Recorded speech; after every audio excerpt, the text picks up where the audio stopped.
What if I told you that the next trillion-dollar companies won't be built by tech giants or even AI? Over the past couple of years, we've poured millions of dollars into founders building never-seen-before technologies that are about to explode. I'm talking about startups that are rebuilding the entire infrastructure of the internet right from the ground up. My brother Dom and I have been building EZA, the Duolingo for blockchain, and we're accelerating the Web3 future. The internet's evolving, and pretty soon it's going to be completely democratized. And I know that big tech giants and social media companies aren't going to like what I'm about to say, because the outcome is going to determine who holds power and who profit in the coming digital frontier. I'm going to tell you how you can take advantage of this opportunity to guarantee the future of a democratized web that isn't just controlled by a few, but by the many. But first, let's rewind a little bit to understand the shift that's actually taking place.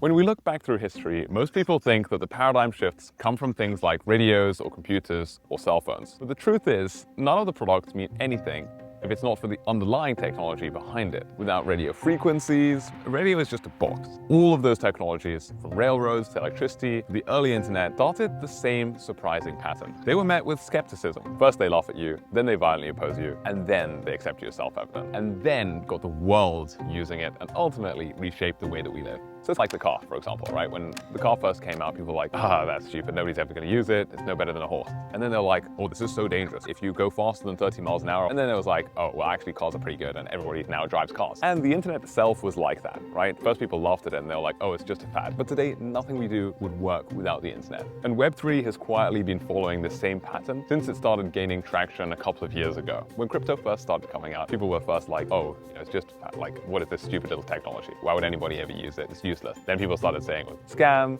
Of course there were scams, but that's the same as the internet. The internet can be used for scams. But there's something different about Web3.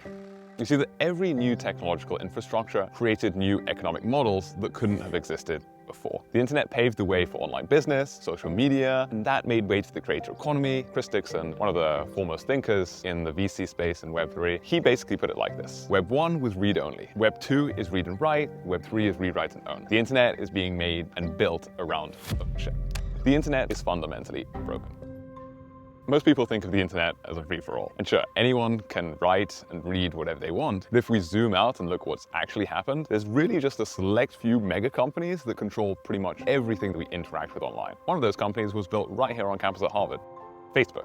They own Instagram, they own Facebook, of course, they own WhatsApp. That's all of the platforms that we use, and they can censor them, they can kick us off them, they can do all of that without us having any say in it. And not just that, but almost all of these companies clustered within a very, very small region in San Francisco in the United States of America. The original vision of open permissionless network where anybody could participate equally pretty much been completely replaced now by walled gardens, algorithmic keepers, and monitoring our every single click. I'm British and I feel quite strongly about this because Tim Berners-Lee created the World Wide Web and gave it away for free. He didn't monetize it at all. He's not a billionaire today. He gave it as a gift to the world, and then along came these Silicon Valley capitalists and they just absolutely monetized the hell out of it. This is not just about market power. It's about the data that we hold and our digital identities. When we post our content on Instagram, TikTok, YouTube, the platform owns it, not you.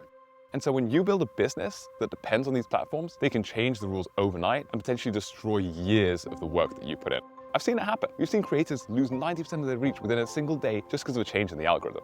And so here's what most people don't realize about this extreme centralization of power. It's not just unfair, it's fundamentally very, very dangerous.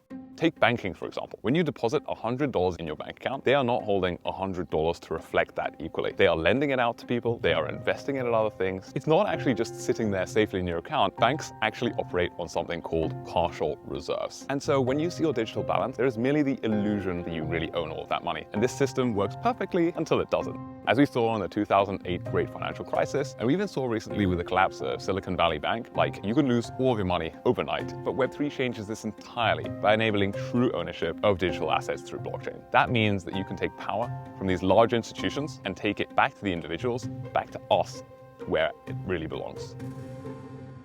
But this isn't just about avoiding catastrophes. It's about enabling entirely new types of business models which simply can't exist with centralized systems. And that's where Web3's value becomes crystal clear, even while AI is capturing all of the attention. Obviously, we all know that everybody is obsessed with AI right now, but hardly anyone's asking the question that really matters, which is, who's going to control these insanely powerful systems? Think about it. The computing resources needed to train these massive AI models is completely concentrated in the hands of just a few tech giants. Microsoft pretty much control OpenAI, Google and Amazon behind Anthropic, Meta and Amazon as well. We're seeing the exact same centralization pattern all over again. AI is not necessarily setting us free, it's actually potentially imprisoning us. So here's the thing that most people miss. Web3 and AI aren't competing with each other, they're complementary forces that actually need each other to reach their full potential.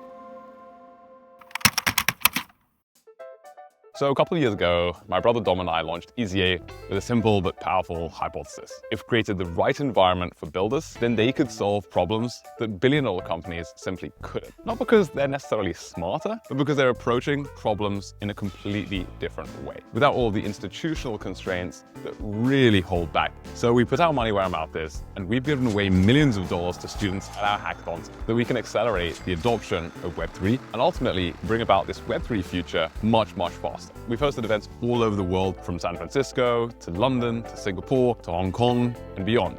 And you know what blows my mind? Is that so many of these people had never even touched or even thought about Web3 or blockchain before they came to ETA. And what we've discovered is something that's absolutely astounding. Some of the most innovative solutions aren't coming from people in Silicon Valley with Stanford degrees and decades of experience. They're coming from teenagers who just had an idea and wanted to build it out. The internet, as we know it today, is built by people who now are in their 40s, 50s, even in their 60s. Web3 is for everyone. Pretty much everybody is in their 20s, lots of teenagers as well. Like, this is who is building the future of the internet. A lot of people, when they hear Web3, they think that it's only for really experienced developers or like crypto fanboys who've been in the space for years and years and years. And that's a big misconception. The reality is that everybody's just super young, excited about building the future, and they're just learning things as they go along. They're people from loads of different backgrounds, but most importantly, people who just have the courage to imagine what the world could look like if they were to change. People who've actually experienced a pain point within the current version of the internet and been motivated to fix that issue. We need smart people working hard to actually put this all together. We're bringing back the true vision, the original vision of the internet, and we are the ones who need to make this happen. And that's what Dom, my brother, and I have been working so hard to build. The question isn't whether Web3 is going to transform the internet, it's already happening right now. The only question is who's going to do it. And that's why we've given away millions of dollars at our hackathons, to empower people just like you. And so if you've got this far, you're a true one. And I want to invite you to join the journey with us too. Come along to our next hackathon. And ultimately, you have the power to change the way that the next internet works completely.